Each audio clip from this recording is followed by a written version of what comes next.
नमस्कार शेतकरी मित्रांनो, बंधूंनो. मी राजभाऊ उगले, राहणार कोठाळा, तालुका अंबड, जिल्हा जालना. बळीवंश वेदर चॅनलमध्ये आपले सर्वांचे हार्दिक हार्दिक स्वागत.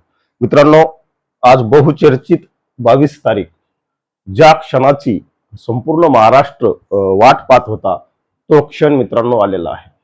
मित्रांनो, माझ्या बाबतीत थोडासा चुकीचा निरेटिव्ह हा सोशल मीडियावर पसरवला जात आहे, समाजामध्ये पसरवला जात आहे. कारण अल्लिनो येतोय, अल्लिनो आलेला आहे. अल्लिनोच्या संदर्भात मी जास्तच भीती शेतकरी बांधवामध्ये घातली, असा गैरसमज निर्माण केला जात आहे. मित्रांनो, अल्लिनो येतोय म्हणजे याचा अर्थ पाऊस येणार नाही असं आपण सांगितलेलं कधीच नाही. अल्लिनोच्या कालखंडात कमी पावसाचा सामना करावा लागतो. विस्कळीत स्वरूपाचा पाऊस हा राज्यात होत असतो, देशात होत असतो. यामध्ये मित्रांनो त्याचे परिणाम आपण सांगितले होते. मान्सून डिले होतो, तो झालेला आहे.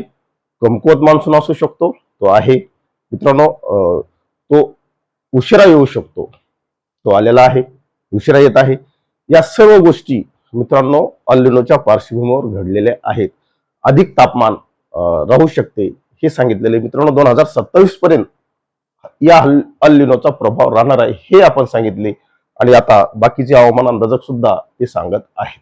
मित्रांनो, या सर्व पार्श्वभूमीवर पाऊस होणारच नाही असं मी कधी सांगितलेलं नाही.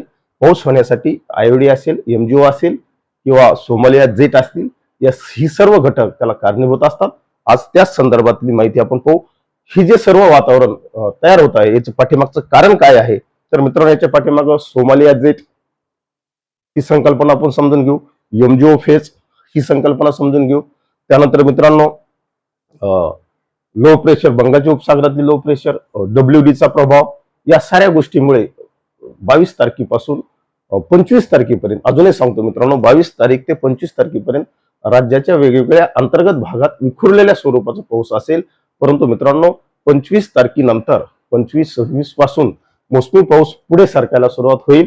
आणि नंतर मित्रांनो साधारणतः 4 जुलैपर्यंत हा राज्याच्या बहुतांश भागात पेरणीयोग्य नाही, चांगला पाऊस होईल, नद्यांना पूर येणारा पाऊस हा असेल, ते पाहून घेऊ. मित्रांनो, ही जी तुम्हाला निळी पट्टी दिसत आहे, एरो दिसत आहे, ही सोमालिया जेट आहे, जी की आफ्रिका खंडा जो आहे त्याच्या पूर्व भागापासून वाहते आणि विषुववृत्त क्रॉस करून मित्रांनो याला जबरदस्त हिट भेटते. आणि या वाऱ्याबरोबर मित्रांनो बाष्प असतं, मोठ्या प्रमाणावर आर्द्रता असते. आणि आपल्या कोस्टल लाईन जी आहे, अगदी कन्याकुमारी ते इकडे गुजरात, या कोस्टल लाईनला, पश्चिम भागाला जबरदस्त धडक मारते. मित्रांनो, या ठिकाणी 1 किलोमीटर उंचीचा 1300 किलोमीटर लांबीचा सह्याद्री पर्वत आहे. हा एक आपल्या भारतातला प्राकृतिक विभाग आहे. जबरदस्त धडक आल्यानंतर मित्रांनो घाटाच्या पश्चिम साईडला आणि घाटावर या सोमालिया जेटमुळे मोठ्या प्रमाणावर पाऊस पडतो. यामध्ये केरळला तर जबरदस्त मित्रांनो पाऊस असतो. मित्रांनो, हा पाऊस कशा पद्धतीला पडतो या ठिकाणी तुम्हाला दाखवलेला आहे. या घाटावर तो ताडतो आणि घाटाच्या पश्चिम उतारावर हा जबरदस्त पडतो. याला प्रतिरोध पर्जन्य म्हटलेलं आहे. आणि बहुतांश भारतामध्ये प्रतिरोध पर्जन्य पडतो. त्यामुळे राज्याच्या अंतर्गत भागात पावसाचं प्रमाण कमी असतं. कारण या ठिकाणाहून जेव्हा ढग येतात, घाटावरती मनसोक्त बरसतात आणि तिथून पुढे मित्रांनो त्याच्यातलं बाष्प कमी होतं, पुन्हा पूर्व विदर्भात जाऊन ते जास्त पडतात. असो, या सर्व पार्श्वभूमीवर राज्यात कशा पद्धतीने पाऊस पडणार आहे त्याची माहिती पाहू. हा एमजीओ फेज आहे मित्रांनो. हा एमजीओ फेज याच्यामुळे सुद्धा हे 27 तारीख, इथं पूर्ण तारखा सांगतो मी, 20 ते 26 जून. मित्रांनो, या कालखंडात तुम्हाला ही जी निळा बाण दिसत आहे किंवा निळा भाग दिसत आहे, हा पावसाचा भाग आहे. या कालखंडात फारशा पावसाच्या नोंदी आपल्याला दिसत नाहीत, अंतर्गत महाराष्ट्रात नाहीत. 26 तारखेपर्यंत विस्कळीत स्वरूपाचा पाऊस हा घाटावर होईल, घाटाच्या भागात होईल. घाटाला चांगला झाला, पण अंतर्गत भागात विस्कळीत होईल. त्यानंतर आपण पुढे जाऊन पाहू 27 तारीख ते 3 जुलैपर्यंत. या कालखंडात मित्रांनो चांगला पाऊस राज्यात पडेल. कारण ही तारीख आपल्यासाठी पॉझिटिव्ह आहे. संपूर्ण इथं जर आपण इंडिया पाहिला तर अंतर्गत महाराष्ट्रात सुद्धा या कालखंडात पाऊस असेल, पेरणीयोग्य पाऊस असेल, नद्यांना पूर येणार आहे मित्रांनो या कालखंडात, तुम्हाला मी सांगतो. कारण हे सर्व एमजीओ मुळे होत आहे.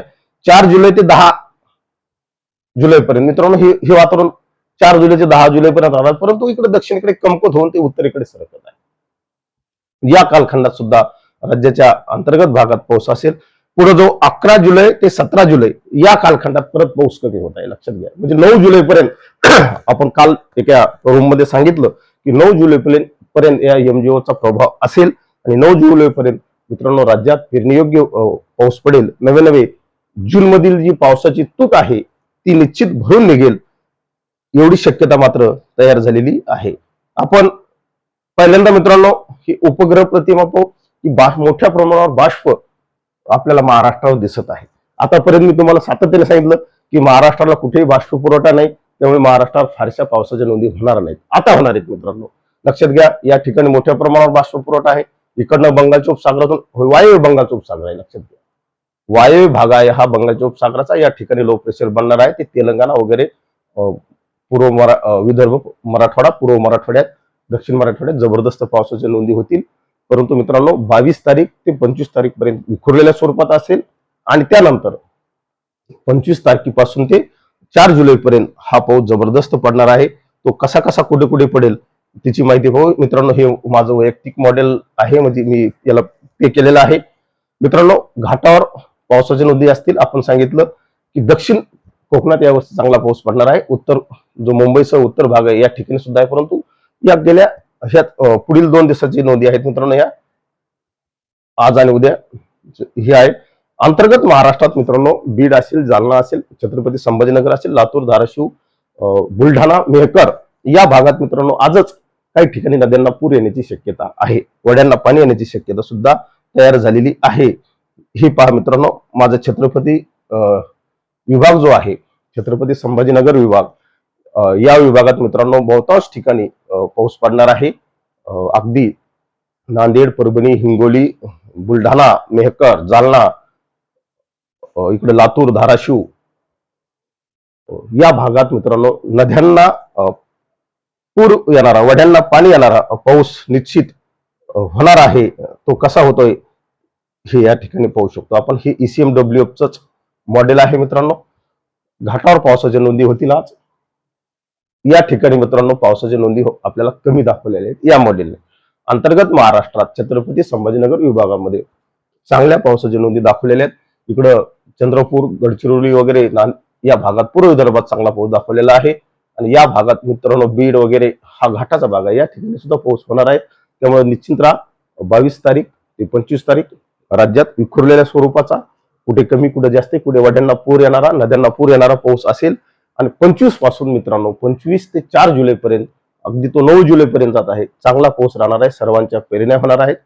या सर्व पार्श्वभूमीवर निश्चित शेतकरी मित्रांनो आपण आपल्या पेरणीचा निर्णय स्थानिक लेवलवर घ्यायचा, एवढंच या निमित्ताने सांगतो. थांबतो.